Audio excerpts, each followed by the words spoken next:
Pada tahun 1997, seorang pria berusia 40 tahunan yang mengalami cacat mental bernama Leonggu mengajak anak perempuannya untuk melihat siaran Sailor Moon di salah satu toko. Melihat tas Sailor Moon terpajang di etalase toko, bocah bernama Yesung itu pun merengek ingin membelinya. Walaupun memiliki tingkat kecerdasan yang sangat rendah, Leonggu langsung mengerti dan berjanji akan membelikan tas itu besok, karena uang gajian dari hasil bekerjanya sebagai tukang parkir baru ia terima esok hari. Tapi tiba-tiba saja tas yang hanya ada satu itu dibeli oleh anak perempuan yang datang bersama kedua orang tuanya. Tidak ingin Yesung kecewa, Leonggu pun berusaha untuk meminta tas tersebut secara baik-baik. Namun karena tingkahnya aneh membuat orang tua si anak marah dan langsung menampar Leonggu berkali-kali. 안녕하세요. 메일 보고 왔어요, 메일. 이거 예승이 거예요. 이거 정신 뭐야? 어떤 날은 어디 맞아? 이거 예승이 거예요. Di malam harinya selepas kejadian itu, Leonggu pun meminta maaf karena gagal mendapatkan tas tersebut.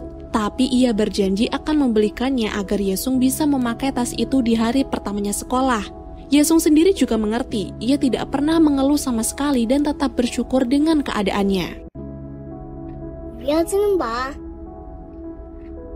Keesokan harinya seperti biasa Yesung akan mengantar sang ayah sampai ke depan rumah untuk bekerja. Ia juga selalu menyiapkan botol air minum dan mengingatkan ayahnya untuk tidak makan sembarangan. 점심 때 빵 먹지 말고 꼭 밥 사 먹어.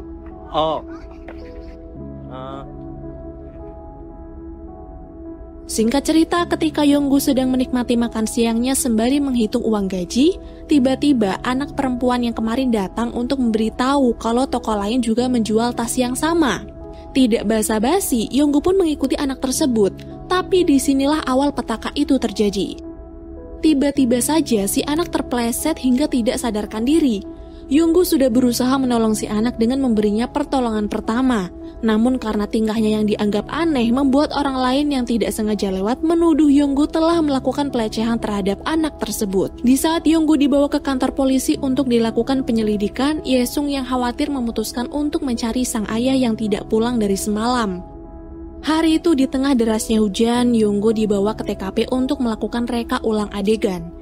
Di tempat itu, Leonggu dengan jelas menunjukkan bahwa dirinya berusaha menolong si anak dengan membuka celana agar melancarkan peredaran darah kemudian memberi nafas buatan. Namun anehnya polisi di sana malah melebih-lebihkan tragedi dengan menyuruh Leonggu membuka celananya. Mendengar itu, Leonggu sempat menolak karena ia tidak pernah membuka celananya ketika menolong anak tersebut. Tapi karena diiming-imingi bisa pulang dan bertemu dengan Yesung, Leonggu perlahan membuka celananya sehingga orang-orang semakin yakin kalau Leonggu telah melakukan pemerkosaan dan pembunuhan kepada anak tersebut. Situasi pun semakin kacau ketika ayah dari si anak yang tak lain adalah seorang komisaris jenderal polisi meluapkan amarahnya. Di waktu yang sama pula, Yesung datang ke tempat itu dan langsung memanggil-manggil ayahnya.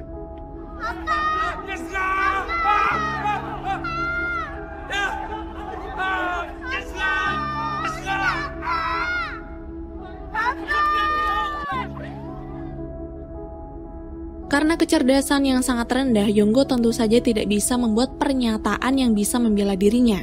Dari tuduhan yang diberikan, kini Leonggu harus ditahan karena terjerat kasus S4 yaitu penculikan, pembunuhan, dan pemerkosaan anak.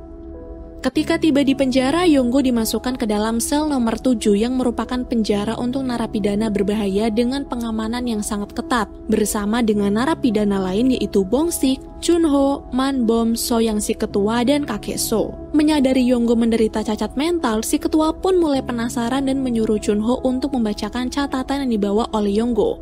Lalu saat sudah mengetahui semuanya, mereka pun langsung memukul Leonggu tanpa ampun karena sudah menjadi budaya para narapidana di seluruh dunia bahwa jenis narapidana pemerkosaan anak di bawah umur adalah yang paling dibenci oleh narapidana lain. Di hari yang sama, Yesung dibawa ke panti asuhan oleh pihak berwajib. Tidak lupa ia menempelkan alamat panti yang akan ia tinggali agar nanti jika ayahnya pulang, sang ayah tidak akan bingung kemana Yesung pergi. Suatu hari ketika Leonggu sedang diam memikirkan anaknya, ketua geng dari sel lain, kita sebut saja Bagong, terlihat kesal melihat bisnis penyelundupan yang dilakukan oleh si ketua. Karena tidak ingin tersaingi, Bagong pun mengambil sikat gigi yang sudah ditajamkan oleh anak buahnya untuk memberikan pelajaran kepada ketua. Untung saja Yonggo datang tepat waktu walaupun dirinya lah yang akhirnya menjadi korban dalam insiden tersebut. Karena merasa berhutang budi bahkan berhutang nyawa, ketua mengucapkan terima kasih dan berjanji akan mengabulkan apapun yang menjadi keinginan Yonggo. Dan saat itu Yonggo pun menjawab jika ia hanya menginginkan Yesung anaknya sendiri. Yesung? Suatu hari para narapidana itu pun mulai menyusun rencana ketika secara tidak sengaja mereka tahu kalau Yesung ikut dalam acara keagamaan bagi narapidana yang beragama Kristen. Secara diam-diam, Manbom menyelundupkan Yesung ke sel nomor 7 dengan cara memasukkannya ke kardus berisi roti. Aksi penyelundupan itu pun sungguh mendebarkan karena ia sempat menjatuhkan kardus-kardusnya. Tapi beruntung setelah itu ia berhasil membawanya ke dalam sel membuat ayah dan anak itu kembali bersatu.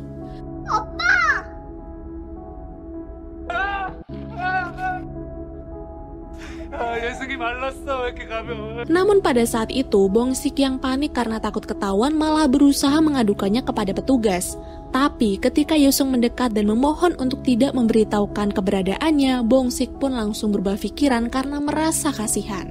30 menit kemudian, Manbom yang panik datang ke sel karena ia mendengar kabar kalau orang-orang dari panti asuhan itu pulang lebih cepat. Ia pun menyuruh Yesung untuk ikut dengannya atau semua akan terlambat.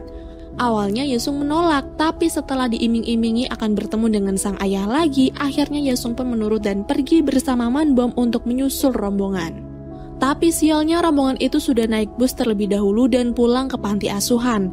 Alhasil Yesung pun kembali masuk ke sel dan rencananya akan menunggu acara keagamaan itu kembali tiba. Di malam harinya Yesung sempat meminta maaf kepada sang ayah karena ia kira gara-gara dirinya ingin dibelikan tas Sailor Moon, sang ayah harus masuk ke dalam penjara. Tapi lagi-lagi Yonggo menenangkan Yesung dengan berkata jika ia akan segera bebas karena dirinya bukanlah seorang penjahat.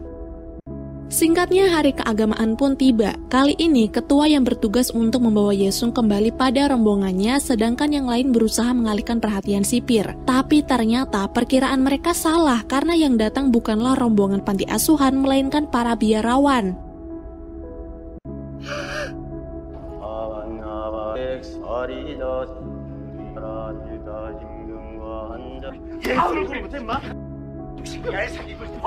Akibatnya Yesung pun harus tinggal lebih lama di sel nomor 7 dan membuat ketua sangat marah kepada Chunho karena telah salah dalam menyusun rencana penyelundupan itu. Selama berhari-hari para narapidana sel nomor 7 berusaha mati-matian menyembunyikan Yesung dari para sipir. Tapi suatu malam, kepala sipir mulai merasa curiga ketika dia menyadari bahwa ada satu anak yang tiba-tiba menghilang dari hasil foto 2 hari yang lalu. Dia bersama sipir lain pun berusaha mengecek hingga akhirnya menemukan Yesung di sel nomor 7.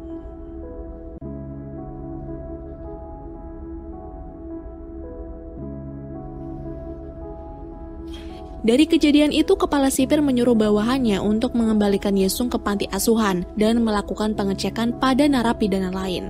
Sedangkan dirinya memindahkan Yonggo ke sel pengasingan yang lebih sempit dan tidak nyaman. Di malam berikutnya, Bagong membuat keributan karena merasa iri anak Yonggo bisa masuk ke penjara untuk menjenguk ayahnya. Dia pun menuangkan bensin dan membakar sebagian ruangan. Para sipir pun terpaksa mengevakuasi semua tahanan termasuk Yonggo, sedangkan ketua sipir berusaha menghentikan si Bagong yang semakin membabi buta. Ketika Yonggo akan keluar, dia berhenti saat melihat ketua sipir terjebak di dalam sel bersama si Bagong. Karena tidak ada yang mau membantunya, alhasil Yonggo pun memberanikan diri masuk ke sel itu lalu menyelamatkan keduanya. Keesokan harinya, ketua sipir akhirnya tersadar di klinik dengan luka di mana-mana. Ia terdiam dan bingung setelah mengetahui kalau Yonggo lah yang telah menyelamatkan dirinya. Hal itu juga menimbulkan kecurigaan kenapa seorang penculik anak mau menolong orang lain ketika dalam bahaya. Sementara itu, untuk pertama kalinya Yesung masuk ke sekolah. Dia terlihat sangat murung ketika bu guru memberikan beberapa pertanyaan untuknya. Sampai kemudian Yesung bercerita mengenai sang ayah dan meminta tolong untuk menemaninya ke penjara. Akhirnya ayah dan anak itu pun bertemu. Mereka sangat senang dan membicarakan banyak hal. Tapi karena waktu yang diberikan tidak banyak, mereka pun kembali berpisah. Hal itu disaksikan langsung oleh ketua sipir. Di hari-hari selanjutnya, ia juga memperhatikan Yonggo, bahkan menjenguk Yesung yang tiba-tiba masuk ke rumah sakit karena rindu dengan ayahnya.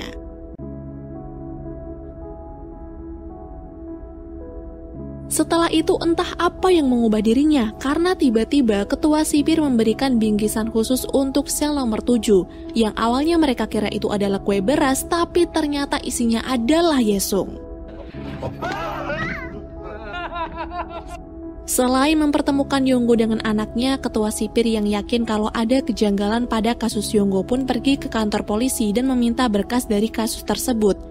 Tapi aneh, ketika dia ingin membawanya pulang untuk diselidiki, kapten malah melarangnya dan itu membuat ketua sipir semakin curiga. Di hari-hari berikutnya, berkat bantuan dari ketua sipir, kini Yesung jadi lebih leluasa keluar masuk penjara hanya untuk menjenguk sang ayah. Hubungannya dengan 5 narapidana sel nomor 7 juga semakin erat. Di sana Yesung mengajari ketua Soyang untuk membaca dan menulis karena ternyata selama ini ia buta huruf. Yesung juga membantu Bongsik untuk menelpon istrinya yang baru saja melahirkan menggunakan telepon yang ia pinjam dari teman sekelasnya. Karena sidang keputusan untuk Yonggo sudah diputuskan oleh pengadilan, 5 narapidana pun membantu mempersiapkan semuanya dengan membuat reka ulang adegan hingga terkuak fakta sebenarnya. Di mana saat itu si anak terpeleset lapisan es gara-gara suhu yang mencapai minus 18 derajat dan seketika meninggal di tempat ketika sebuah tali yang mengikat batu bata tidak sengaja ditarik lalu jatuh ke kepalanya. Lalu dari pengakuan Yonggo yang telah memberikan pertolongan pertama, mereka menduga kalau waktu itu Yonggo tidak sanggup menjelaskannya dengan detail hingga menjadi tersangka. Ditambah korban adalah anak dari komisaris jenderal polisi. Walaupun begitu, teman-teman tidak lelah dalam membantu Yonggo. Setiap hari sebelum persidangan, mereka membantu meningkatkan daya ingat Yonggo agar nanti dia bisa menjelaskan peristiwa sebenarnya dengan baik dan benar. Di sisi lain, ternyata ketua sipir telah mengetahui kebenaran mengenai kasus Yonggo. Tapi karena dia tidak punya wewenang dan hak, keinginannya untuk menolong Yonggo pun langsung ditolak oleh komisaris polisi alias ayah dari korban. Namun ketika hari persidangan itu tiba di mana Yonggo akan dijatuhi hukuman, Yonggo tidak bisa mengatakan apapun. Ternyata sebelum ia masuk ke ruang sidang, komisaris polisi sempat menghampiri Yonggo. Dia memaksa Yonggo untuk mengaku bahwa dirinya lah yang telah membunuh dan memperkosa anaknya. Lalu jika Yonggo tidak menuruti perintahnya itu, komisaris memberinya ancaman akan membunuh Yesung. Emang bajingan parah banget sih ini Karena kini mentalnya sudah terintimidasi dan tidak ingin anaknya mati dibunuh, Yonggo pun terpaksa menuruti perintah itu walaupun akibatnya ia harus divonis hukuman mati dan eksekusinya akan dilaksanakan tanggal 23 Desember, tepat saat hari ulang tahun anaknya sendiri. 있어요.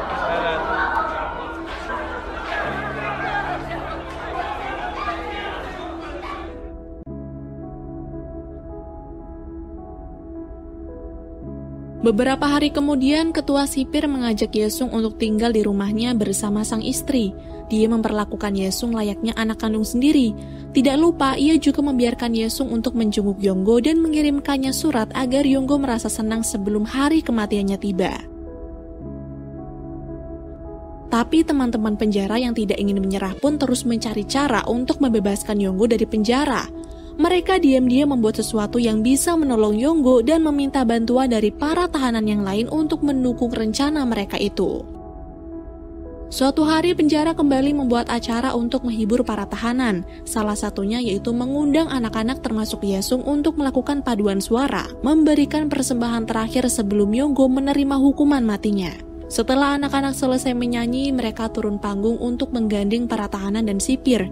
Yonggo juga terlihat digandeng oleh anaknya sendiri menuju balon udara yang sengaja dibuat oleh teman-teman narapidana agar Yonggo dan anaknya bisa kabur dari penjara. Namun sayang sekali, walaupun sudah didukung oleh seluruh narapidana, usaha itu gagal karena balon udaranya tersangkut pagar penjara. Dan keduanya hanya bisa menikmati waktu singkat tersebut untuk memandangi sunset di sore hari. Singkat cerita, tibalah hari di mana Yonggo akan dieksekusi mati.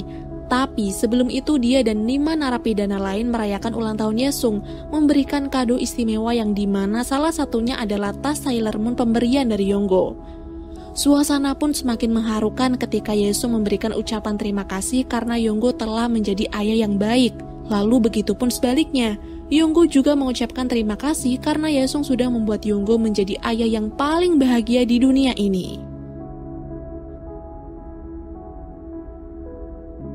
Setelah perayaan ulang tahun itu selesai, Yonggu mulai berpamitan dengan teman-temannya, sedangkan Yesung dan sipir akan mengantar dirinya untuk terakhir kali menuju tempat eksekusi. Selama dalam perjalanan, Yonggu tidak henti-hentinya memeluk Yesung. Awalnya ia masih bisa menunjukkan senyumannya kepada Yesung, tapi ketika mereka mulai berpisah, tangisannya pun pecah karena ia tidak rela berpisah dengan anaknya.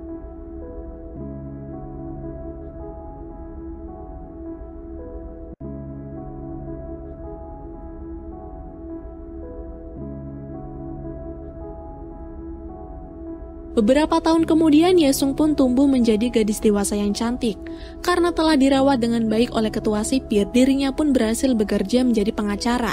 Dengan keahliannya itu didukung oleh ketua sipir yang sekarang menjadi ayah angkatnya dan teman-teman ayahnya yang dulu yang sekarang sudah bebas dari penjara, Yesung berusaha keras agar dilakukan pengadilan ulang untuk membersihkan nama baik sang ayah. Di pengadilan, ia berusaha mati-matian mengungkap peristiwa yang sebenarnya.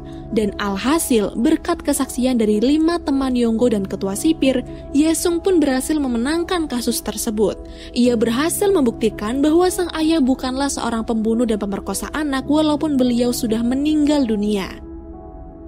Lalu film pun berakhir.